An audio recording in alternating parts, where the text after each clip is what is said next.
Babilonia en América. ¿Te has preguntado cómo se entendieron los españoles y los nativoamericanos, los indígenas, cuando se encontraron esas culturas tan diversas? Porque hay que aclarar una situación. En el continente americano, en las partes descubiertas por españoles, sobre todo, había una multitud de culturas que tienen idiomas y costumbres diferentes. Son una multitud de naciones nativas desde Alaska hasta la Patagonia. No son iguales, no se parecen entre sí. Los lenguajes y la forma de hablar es muy diferente. Por eso se habla de una nueva Babilonia o la Babilonia de América, la Torre de Babel en América. Cuando llegaron los primeros españoles a América, se encontraron con una gran diversidad de lenguas, porque posiblemente Sudamérica era el territorio de mayor diversidad, lingüística del mundo, donde había más lenguas que en cualquier otra parte del mundo diferentes.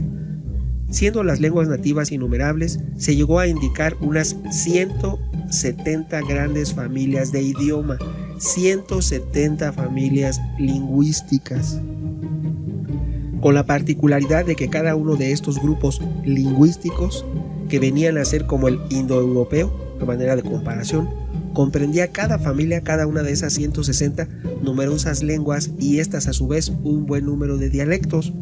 Esto es, los españoles homogeneizaron todo porque obligaron a todos a hablar español, pero había 160 familias con casi 1000 lenguajes y dialectos diferentes a la llegada de los españoles a América.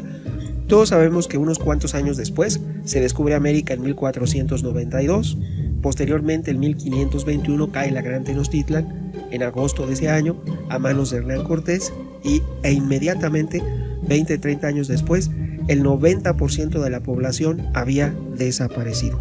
Igualmente el 90% de lenguajes y dialectos habían desaparecido. Aún así, hasta nuestros días ha llegado constancia de esos aproximadamente 1000 lenguas y dialectos que hablaban los antepasados.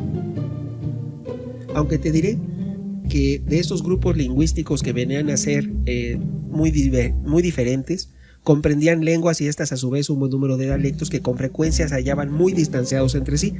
Un dialecto de la Patagonia no tenía nada que ver con un dialecto en el centro de México, cuyo número solo se indica para la América y se ha calculado, si se toma en consideración toda el área de influencia de españoles, se habla de cerca de 2000 hablas locales o variedades dialectales. De 1000 sube a 2000 cuando se hace un análisis más a profundidad. Cuán equivocado estaba Cristóbal Colón cuando escribe en su diario su lengua. Él decía, Cristóbal Colón, en un inicio, que él llegó a una isla y que todos se entienden y todos se hablan entre sí con las demás islas, que la gente es muy pacífica y se comunican de una manera muy diversa. Lo que desacertó, lo que erró Cristóbal Colón, lo que dijo mal, es que había muchas formas diferentes. De una isla a otra habían dialectos e incluso lenguajes diferentes. Aquí cabe aclarar que antes de terminar ese siglo ya habían desaparecido todos los habitantes nativos de todo el Caribe. El Caribe fue repoblado con personas que vinieron, invitadas por los portugueses sobre todo, de África. Miles de africanos fueron traídos para sustituir y para repoblar el Caribe. Por eso hay islas como Jamaica u otras donde predominan los habitantes provenientes de África. Aquí hay que aclarar que el mismo almirante tuvo que reconocer que la realidad fue muy diferente. Al almirante me refiero a Cristóbal Colón. En verdad, como esa gente platica un poco de una isla a otra, al final lo reconoció. Ante el panorama babélico de tanta diversidad de forma de hablar, casi 2000 lenguajes y dialectos, era imposible e ilógico pensar que los españoles, ¿cómo le harían? Ellos simplemente se comunicaron, superaron esa torre de Babel lingüística, se comunicaron con un lenguaje de gestos y señas, y así fue como se entendieron con todas las culturas del continente. Incluso Cabeza de Vaca, en su bitácora Naufragios, parte 3 se establece que ellos no entendían y se hacían muchas señas, y a través de esas señas fue cómo se entendieron, porque no podían de forma alguna entender lo que aquellas gentes hablaban y lo que los provenientes de Europa, los españoles, les decían.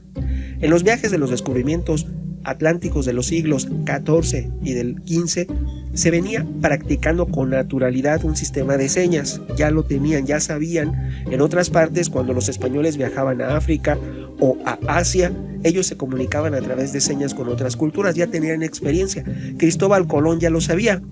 De hecho, Cristóbal Colón llega a América ya sabiendo ese lenguaje de señas y teniendo ya un mapa detallado de hacia dónde iba. Él no descubrió nada, él ya sabía hacia dónde iba, ya tenía el mapa. No hablo del de Piri Reis, estoy hablando de otro mapa más famoso, catalogado, que tan solo 2 años antes se dio a conocer y fue muy valorado en la Europa de aquel tiempo. O sea que ellos ya sabían. Ahora bien, en 1415, cuando la Armada portuguesa toma Ceuta, eso sucedió lógicamente en aquella parte del mundo. Estamos hablando que la Armada portuguesa toma Ceuta, pero fue en 1415, antes de la llegada de Colón a América. Colón llega en 1492. Les hablo de 77 años antes. El príncipe Enrique recogió información sobre tierras del interior de las que procedían los tesoros de Ceuta y oyó hablar del llamado comercio silencioso. Ese comercio silencioso se refiere a un lenguaje de señas. Ya desde 1415 los portugueses lo usaban, se lo transmitieron a los españoles, y los españoles, cuando conquistan los diversos reinos moros y toman control de toda la península, porque eso lo consiguen poco antes de descubrir América, ellos logran tomar toda la península y descubren América como un premio que les cae llegado del cielo, se dice, se sacan la lotería con el descubrimiento de América.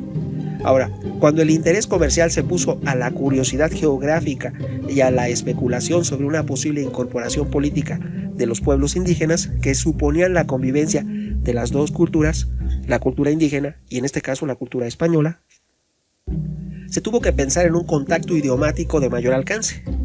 Se contaba con el precedente portugués, lo que les comenté de Ceuta de 1415, así que ya lo sabían, ya llega Cristóbal Colón y lo aplica perfectamente porque ya sabían cómo hacerlo.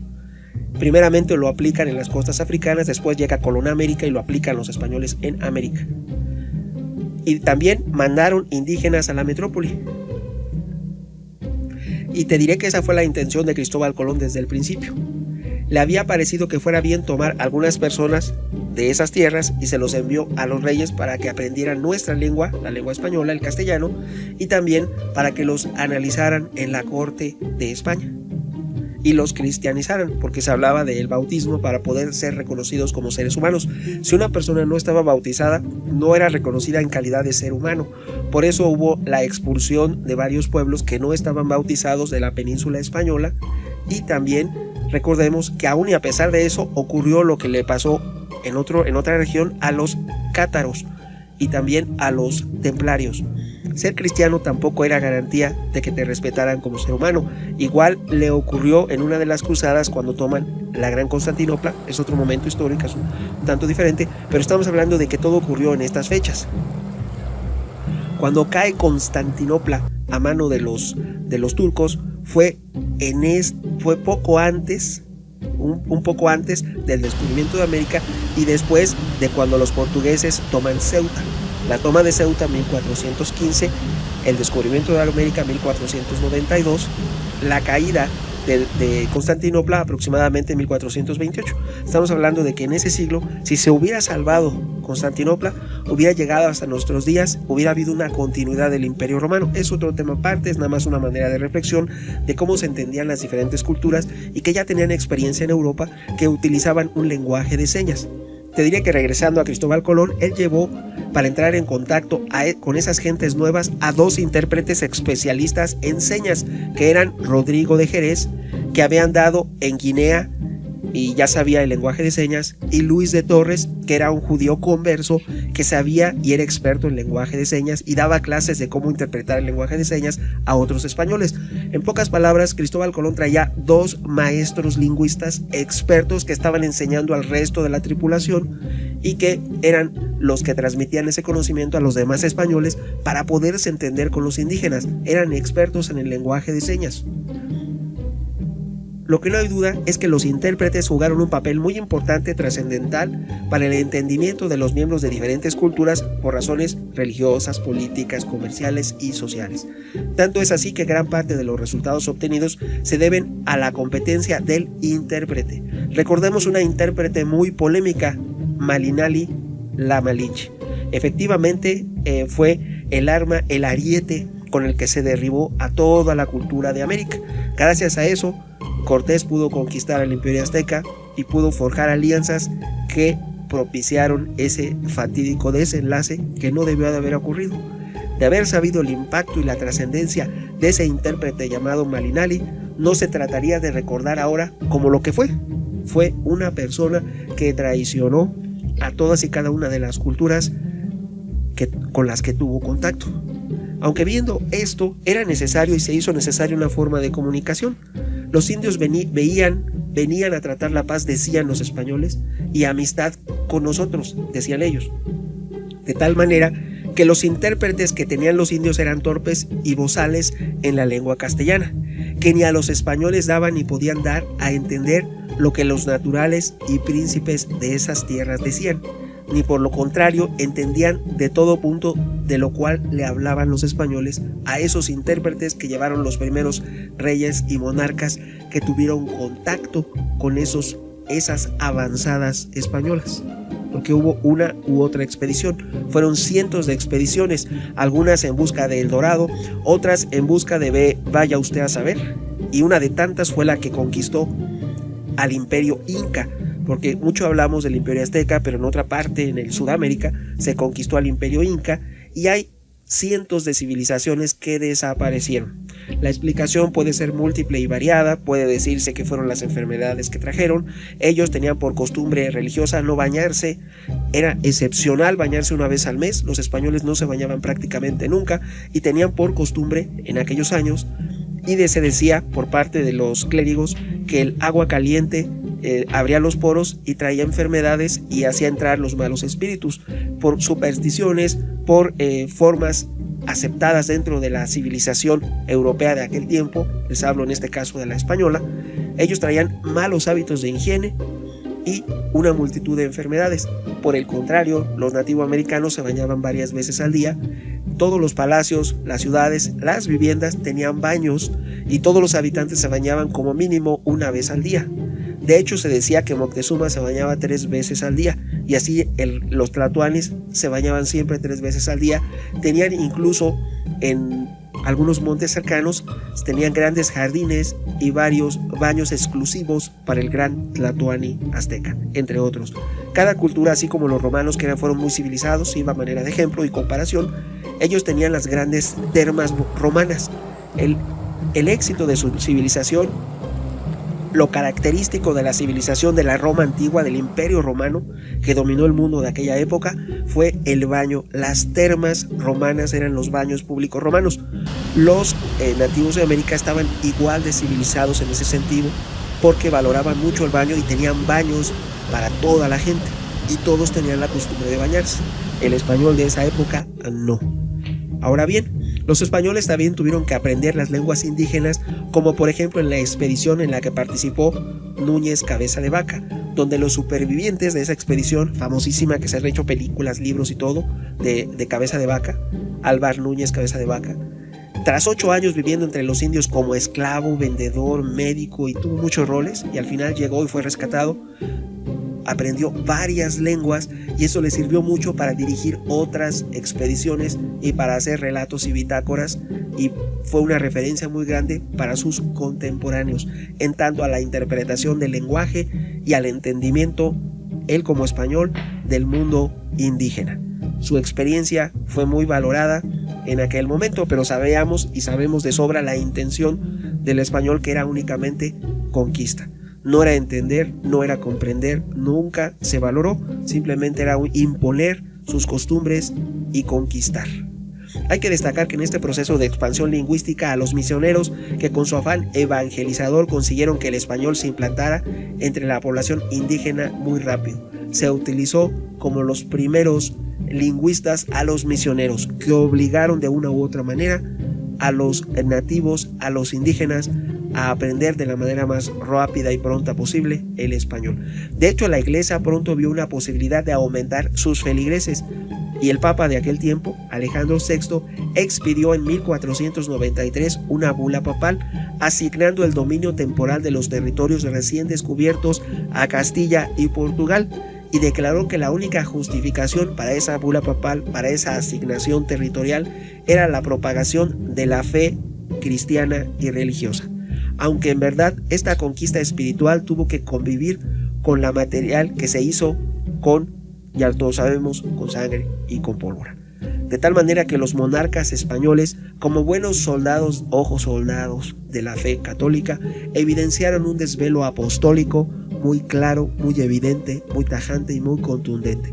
Así, una real provisión dada en Granada en 1526 ordenó lo siguiente: los señores reyes, nuestros progenitores, desde el descubrimiento de nuestras Indias occidentales, isla y tierra firme del mar océano, ordenaron y mandaron a nuestros oficiales, descubridores, pobladores y otras cualquier persona que en llegando a aquellas provincias procurasen dar a entender por medio de sus intérpretes a los indios y moradores, como los enviaron a enseñarles buenas costumbres, apartarlos de los vicios y de comer carne humana, instruirlos en nuestra santa fe católica y predicársela para la salvación y traerlos a nuestro señorío, porque fuesen tratados, favorecidos y defendidos como los otros, nuestros súbditos y vasallos, y que los clérigos y religiosos les declarasen los misterios de nuestra santa fe católica, lo cual se ha ejecutado con grandes frutos y aprovechamientos espirituales de los naturales.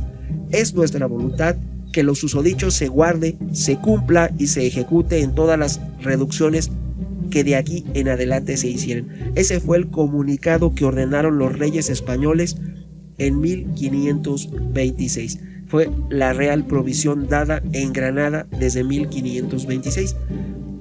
Fue una orden que hicieron, pero si ustedes leen, si escucharon lo que comenté, hablan de que dejaran de comer carne humana, de que se apartaran de los vicios. Esto quiere decir que había un prejuicio y un sesgo hacia los habitantes de América. Se pensaba que eran caníbales, se pensaba que tenían vicios, se pensaba que no tenían buenas costumbres, a pesar de que tenían cultura, religión más avanzada que la europea. Había las ciudades de América, sobre todo la Gran Tenochtitlan, tenía un sistema de drenaje que no contaban las capitales europeas en ese tiempo, sobre todo la española. No tenía un sistema de drenaje tan eficiente como el de la Gran Tenochtitlan. No tenían baños en todos los hogares como sí lo tenía la Gran Tenochtitlan, y no se bañaban diario como sí lo hacían esos habitantes. La limpieza, el orden y el decoro. Además, aquí hay que aclarar otra cosa: los aztecas, si lo ponemos de ejemplo, tenían universidades y escuelas. Habían una clase que era la clase erudita, los maestros, los científicos, que daban una educación básica a todos los hijos de la nobleza, y todo el pueblo, hasta el más pobre, tenía que recibir una educación básica. Fuera de eso, ya se consideraban súbditos del Imperio Azteca, pero todos pasaban por una escuela, tanto los hombres como las mujeres, y después las mujeres se especializaban en ciertas labores y los hombres en otras, decidiéndose si iban a pertenecer a la casta sacerdotal, si iban a ser sacerdotes, si iban a ser militares o si iban a ser simplemente ciudadanos de ese grande imperio azteca. Por lo tanto, después del encuentro de españoles e indígenas, se dio una normalización del español en América. En el proceso colonizador americano, la expansión territorial se hizo a la par de la lingüística, ojo, y hubo una expansión, iban conquistando y tomando más territorios, pero también iban haciendo que los naturales aprendieran el español, así que se hizo una expansión lingüística, y más personas conforme pasaban los días, los meses y los años, hablaban el español. Pues la lengua jugó un papel de cohesión. Así la idea inicial que se abrió en España fue hacer lo que hicieron los imperios azteca e inca en su momento, antes de la llegada del español. O sea, lo que hicieron fue enseñar a los otros la lengua del vencedor. En este caso, el vencedor, que es el español, enseñó su lengua a los vencidos. Fue la conquista a través del idioma, y en este caso todos se vieron obligados a hablar el español. Espero les haya gustado este video sobre cómo se entendieron españoles e indígenas o habitantes de la América a la llegada de los españoles. Opiniones habrá muchas. ¿Tú qué piensas? Tu amigo Megóforo. Hasta pronto.